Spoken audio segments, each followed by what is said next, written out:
कलाहांडी जिला जयपाटना ब्लॉक रणमाल ग्राम पंचायत रणमाई प्राथमिक स्वास्थ्य केन्द्र परिसर राज्य सरकार को नूतन ऐतिहासिक योजना प्रधानमंत्री जन आरोग्य योजना जरिया गोपबंधु जन आरोग्य योजना एवं आयुष्मान वय वंदना योजनार शुभारंभ आज राज्य में लागू हो जाएछि। केंद्र स्वास्थ्य मंत्री जेपी नड्डा आज कटक बालीजात्रा पड़ियारे योजनार लोकार्पण करिसेंति। ए अवसर राज्यर समस्त स्वास्थ्य केन्द्र गुड़िक सीधा सड़क प्रथम पर्याय कार्ड बंटन हो जाएछि। जयपाटना ब्लॉक अधीनस्थ रणमाल स्वास्थ्य केन्द्र में मध्य एही योजनार शुभारंभर आयोजन होइथिला।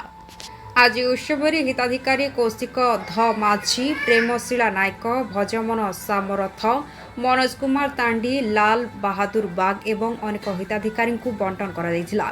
उक्त कार्यक्रम में अतिथि भाव में जिला परिषद सभ्य अंगद माझी ओडिशा प्रेस क्लब साधारण संपादक जगमोहन पट्टनायक जयपाटना अतिरिक्त गोष्ठी उन्नयन अधिकारी विश्वनाथ राउत रणमाल सरपंच श्रद्धांजलि पंडा सांसद प्रतिनिधि हरप्रसाद साहू विधायक प्रतिनिधि अर्जुन छत्रिया रणमाल स्वास्थ्य केन्द्र डॉक्टर सत्यजित पात्र प्रमुख मचासरे थे।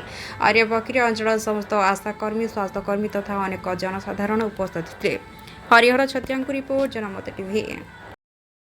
सरकार आसला दिन ठारू अनेक योजना प्रणयन भलानी जेमि आपण धान रो बोनस भी 800 टंका पाई पारले जहाँकि साधारण भाव रे जने चासी बहुत उपकृत हो पारिछि।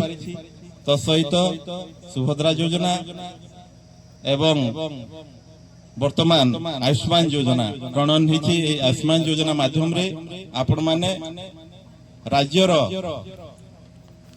प्राय 1 कोटी रु ऊर्ध परिवार रो 3.5 कोटी पाखापाखि लोक एही कार्ड माध्यम रे उपकृत हेबे, स्वास्थ्य सेवा पाई पारिबे। स्वास्थ्य ही संपद जो अंचल रे स्वास्थ्य सेवा एवं शिक्षा ए दुईटार मान उच्चरे थाए से निश्चित भावे उडे समृद्ध राज्य एवं समृद्ध देश होई पारे। तेणु करी सरकार तांकर एही सुंदर योजना माध्यम रे आज्ञा कहले 70 वर्ष ऊर्ध्व